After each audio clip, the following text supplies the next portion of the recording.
Michael Parrotte. And what is it that you do in context of men's issues and men's rights? I do a lot of different things, but I got involved in the general issue through an interest of immigration fraud. And you attended the Women's March. What was your impressions, your overall impressions of the Women's March in January 20th, 21st? The numbers were staggering. I've lived in the Washington D.C. area for my entire adult life, and I've never seen that large a crowd from any event. We drove to National Airport because it wasn't possible to get into the city, and it took us almost an hour by metro to get from National Airport just across the river, and it took almost 40 minutes just to get out of the subway station. It was a total nightmare. And then we were on the streets walking for 8 hours and got out at dark, and it was absolutely just incredible, the numbers of people. But it's really a misnomer calling it a women's march, because most of the issues had to do with economic issues, not with any issues to do really specifically with women. So, what was your general impression of the kind of the people that were at the Women's March? Well, you could break them into a couple of different groups. There was the traditional older white ladies that were like the National Organization of Women types that were for all of the various leftist economic agenda. You had some younger women that were more of the reproductive rights, the abortion types. There was a lot of Black Lives Matter people, and there's a lot more, because most of the feminist events that I have attended, there's not a lot of minorities. It's mainly older white women.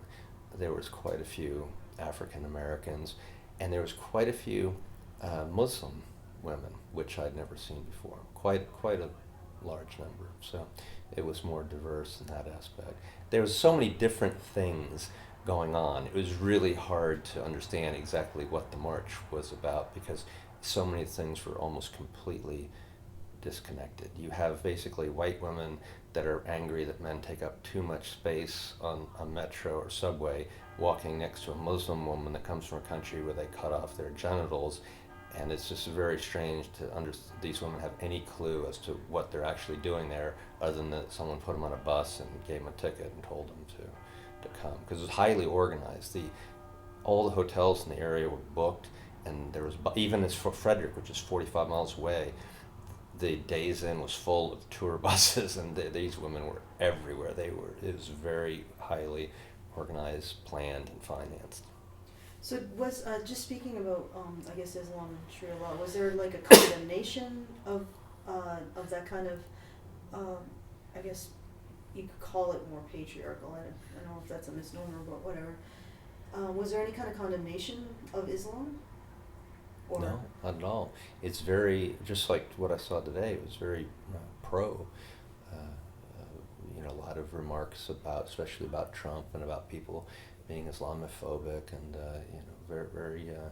there was no questioning of any aspect of Islamic religion, culture, behavior, or anything. It's very surprising. It's really hard to, especially for me, that in a company where I've been doing business in Muslim countries for more than 30 years and spend the majority of my hours every week with Muslim people, it's very hard for me to understand. I think most of these people really have no idea.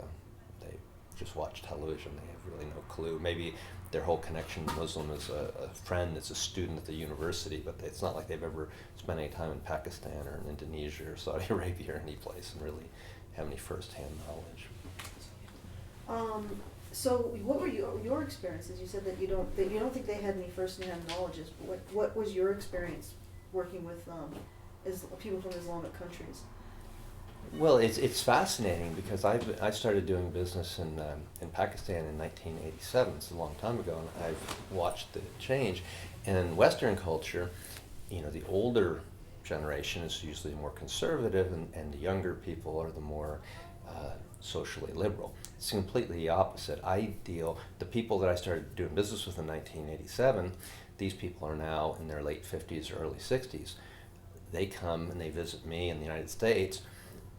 They are wearing Western business suits. They're clean shaven. Some of them smoke, some of them drink.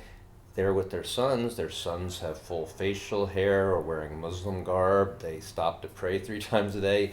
It's completely reversed. I had a meeting last year. It was very strange. I had a father and son, and right in the middle of the meeting, the son asked to get up and leave to go outside of my office and do his prayers.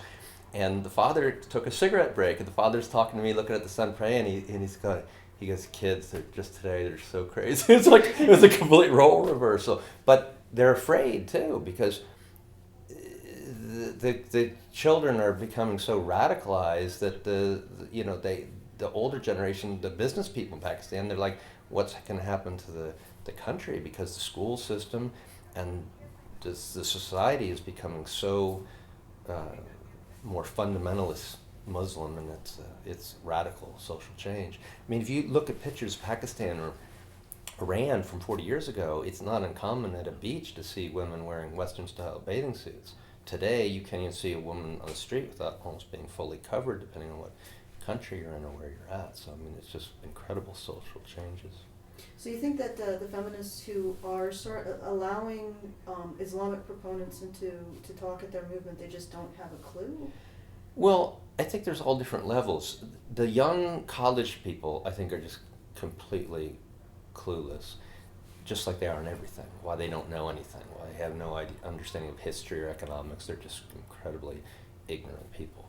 I think at the higher levels, it's because feminism really has nothing to do with women. It has to do with anti-capitalism. It has to do with Marxism and socialism and all that.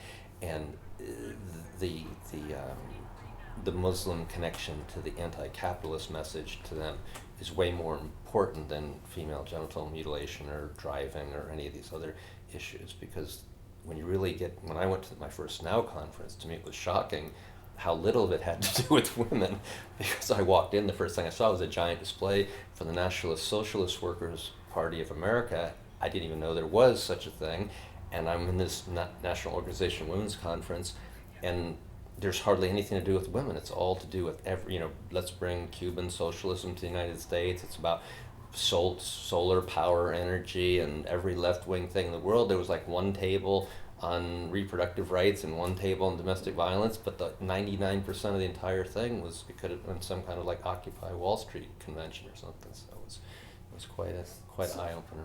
So just because I heard from, we've talked before about this. You said that the women's march, the women there were very angry. Not all of them, but a large number of them. I mean, there's like 400,000 women, so if 10% were angry, that's a lot of angry people. But there was a party aspect too. There were some people there that were just out like a street party, like Mardi Gras. I mean, there's a lot of 400,000 people. It's a lot of people. The Black Lives Matter people were not only angry, they were aggressive, and they were in some cases being outwardly just criminal to some of the things they were doing. The women that you saw on TV, like Madonna and Ashley Judd, were nasty and angry. There was quite a large number of those people, but there was a lot of people that were just perfectly friendly and just out. It was just expressing their point of view, their opinion. There's so many different people there because there's teachers' unions and there's political people and there's abortion, and there's such a wide group of people. It was really hard to. This was a massive organization of 600 different groups that were all put together. So there's not a lot of commonality between them. And yet they were united in some kind of... They were united because of a common political interest, which is basically everything opposed to the current administration. So if you had any position that was contrary to the current political administration, you could be included in that group. Which is why they had a feminist that was a pro-life group, they got thrown out because didn't fit into their agenda. Even though they had feminists there that came from countries that have female genital mutilation, they included those people. So it was rather bizarre. What was the silliest thing that you saw there? Or the craziest? A woman dragging a doll around on the street by a fake umbilical cord and like beating it. So you actually were within, like, touching different distance of that woman, or within like a?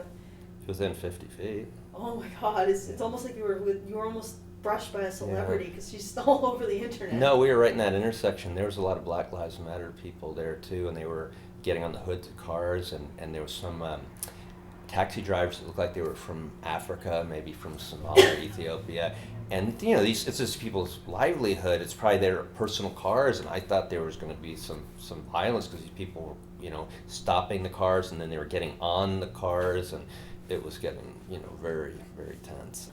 So the purpose of either the Women's March and today's event? Well, the Women's March was very clear. The purpose was an anti-Trump purpose. The whole purpose of the march was to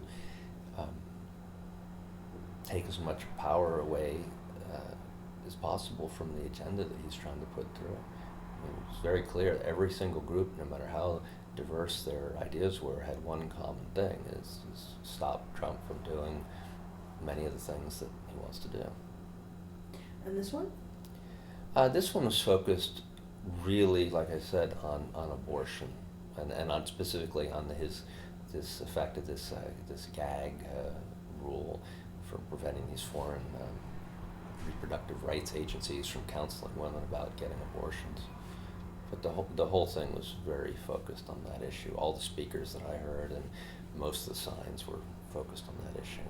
And the age group was much younger. I think that also tied into it, because most of the women at the Women's March were beyond childbearing years. So. And so, what do you think? How do you think the press is going to cover this and approach this? I don't know how they'll cover this one. I think that some of them must have been surprised, like I was, how small it was, because they came down there and there seemed to me there was a lot of press for how small it was, and they had to be thinking, wow, it's had to be hard for them to film without people seeing how little the thing was. And I think the reaction was the opposite of the first one. People were overwhelmed. It was incredible to see that just sea of people. It was just phenomenal. But the media completely misrepresented the first one, because anyway, I was there from the beginning of the morning to the night. I was not a spectator. I was in the I was talking to people, and an honest story would have been that this was not a women's march. This was a political march. It was a march of a bunch of different left of center. If you wanted to be objective and not be insulting, you'd say a bunch of political groups that all had progressive or left of center ideology that were opposed to the current administration, opposed to libertarian, conservative, and Republican principles, but especially opposed to Trump as a personality and to his specific agenda. That was it. That's not what you hear. You would have thought it was a bunch of women out there about women's issues. That's just ridiculous. Mm-hmm. Why do you think they would call it the Women's March then? The same reason they call VAWA VAWA. Because anything to do with women is going to get sympathy and attention. It also gives them a certain shield of immunity, because if you criticize or question anything that has women in it, then you are subject to be called part of the war on women, or a rape apologist, or supporting wife beating, or all the other things that they like to do. But if you were in that march, you could see so many things that were terrible for women, that would be just horrible things for women. Horrible for women that wanted to have children, horrible for women that wanted to have families, horrible women that wanted to have babies, horrible for women that didn't want to have their genitals cut off, horrible for women for lots of different ways. And as a person that spends a lot of time in the former Soviet Union and doing business in communist China and communist Vietnam, I'm not a person that needs to watch television, to watch Fox or MSNBC to be told what communism and socialism is like. I know what it's like because every other month I'm in a communist socialist country or former communist socialist country. So I know the damage that the system does, and I know the damage that it does to women. And as bad as it is for men, it's even worse for women. Could you define that? Well, I grew up, my mom was a classic liberal from the 60s. I think she would be, if she was alive today, she'd be horrified by what being a liberal is today. But as a kid, I grew up thinking that women were more equal in the Soviet Union than they were in the United States. Not because she was like an evil feminist, because that's what she was told and she believed it. And the Russians were good at propaganda, so they'd throw women up into space just like they did with dogs and monkeys, and people would think, wow, Americans, we don't have female astronauts in the 60s, the Russians are really ahead. But when I went to Russia 30 years later, as an adult, I could see where women were 30 years later, and women weren't 30 years later where American women were in late 1800s. So I'm thinking, okay, so I know where they were in the 60s, so this whole thing was just bullshit. And it's the same in Vietnam, the same in China, the same in all these countries. Life's hard for everybody. It's not like it's great for men and women have it horrible. It's pretty horrible for everybody, but the idea that socialism or communism is any kind of a good deal for women is just really ridiculous. I overheard you earlier talking about the press speculating on the economic impact of the Women's March, or the Day Without a Woman. Yeah, when I was driving here, I had on the radio, I was listening to WMAL, and they said later on we're going to have a report on the economic impact of today's Day Without Women. And I was thinking, the economic impact would be how many buttons the guy in the corner sold, or some extra hot dogs that the 1,200 people might have bought or not bought. I mean, it was so small an event compared to the economic impact of the Women's Day thing. Had to be huge, just from food and restaurants and hotels. We couldn't even eat that night in DC. We got an Uber driver and we're driving around for like 40 minutes, couldn't even find a restaurant that had less than a 3-hour wait to get in. I mean, it was like going to any city that had like the Olympics or something, and it was that incredible. You were talking about teachers. Yeah, well today a lot of the teachers in the local schools in Maryland, Northern Virginia, and DC, the schools had to close because the teachers weren't coming to work, ostensibly because they were coming to this event. But it's impossible. You could do the math. I mean, if the teachers had come to this, if half the teachers had come to the event would have been 5 times larger than it was. So it means that all those teachers took off and were at the mall or home watching television or doing online shopping or something, which would really support the idea that they should all be fired. Because and the people there were not teachers. They were more student ages. I didn't see a lot of people that would have fallen into the demographics of being teachers. They were more of being students. So what do you think the purpose of all this was? Just listening to you, the Women's March and now this. Well, the Women's March is very clear, is a very organized. But in conjunction with all of what I'm getting at is that they follow up with this, and then this is basically a dud. Yeah, but I don't know if it's the same people or not. We haven't had a chance. I mean, it just happened today, so we'll look into it and see. But for sure, the people that organized the first event, this was nothing like that. So I don't know if it was different people or different timing. I also think that the massive publicity from Ashley Judd probably turned off a lot of more normal women and young women from coming down today, because that was just a very negative, even for people that might support the general political philosophy, that just the behavior of a lot of the costumes and the dress of a lot of the women in the Women's March was just vulgar and disgusting. It had nothing to do with politics. You could be a very left of center woman. You just had to have no class to be parading around in public like some of these women were. So you showed me the shirt that you wore to the Women's Day, or so that whatever the hell this thing is. The random women show up in a park and have a stroll day. It was a.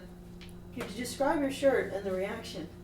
Well, I went out and saw Milo Yiannopoulos at Ohio University in Athens, Ohio in December, and I had a great time. And as fun as he is to watch on YouTube or on television, in real life he just was amazing. It was just as good as any comedian I've seen at any comedy store. and I bought a shirt from his famous little quote, "Feminism is cancer," with the hashtag.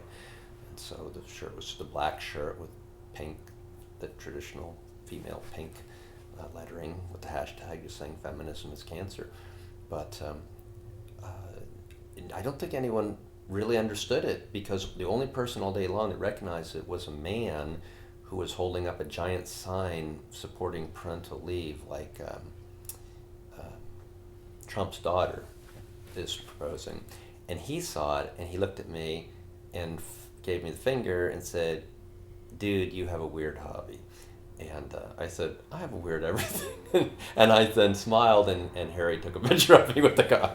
But no woman noticed it, and I was like, almost had, standing side by side with them getting pictures. So I almost thought they either aren't reading, there's so many shirts and so many signs, they just don't read anything, or maybe they're reading it as feminists against cancer or something. I'm not really sure. But I was very surprised that not one person recognized what it said and had any kind of a bad reaction. Because I brought 2 shirts with me, because I figured if I got a lot of bad reaction, my purpose wasn't to go down and upset people. I just thought it'd be humor. It's funny. It's just like it's humorous. It wasn't to cause any problem, and it didn't. So. These people don't understand humor, right? Yes, but the people that watch my pictures when I post them understand humor, because I posted the pictures and I was causing a lot of humor. I had a lot of people write, I got out of work today, I saw your post, it was so funny. And people were asking me, "And you weren't beaten?" It's like, because that's the reaction that the general public has of how nasty and how violent. When you get on stage and you scream how nasty women are, then you got to expect, when normal people then see someone wearing a "Feminism is Cancer" shirt at an event like this, that a normal person say, "Wow, you weren't assaulted?" Because it's just natural, because the women are saying how nasty they are, how violent they are. And if you listen to the way they talk, I think it's all talk. People that don't go to these events think that they are more violent than they actually are. I think they actually have just big mouths. I think actually they're not that violent at all. Maybe they imagine, just like Thelma and Louise. It's a fantasy. They wish they were that violent, but in reality, the biology of their sex probably is they don't want to accept the fact they're probably not nearly as violent as they imagine they could be.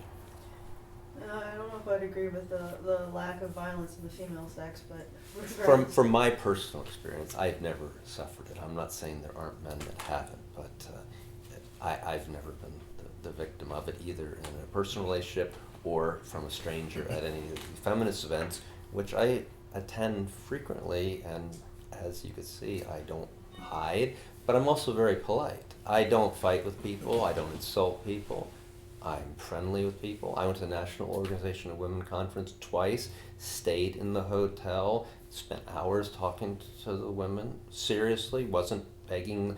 Sometimes people go to set the people up, to try to make them make fools of. I don't do that. I go there, I want to hear why they believe what they believe. I inside might be thinking, "You're completely batshit crazy," but I'm not setting them up to film them to make a fool out of them. I talked to a lady at the National Organization of Women Conference who was running for president from the Socialist Workers Party of America, and she had just got back from Cuba and was telling me how great police relations are in Cuba, and how she wanted to bring that to the United States because we had such a problem with police brutality in it. And she was a very sincere woman, and I was fascinated by the fact this woman actually had spent 2 weeks in Cuba and could be this ignorant and so delusional to think that Cuban police public relations are better than United States police public relations.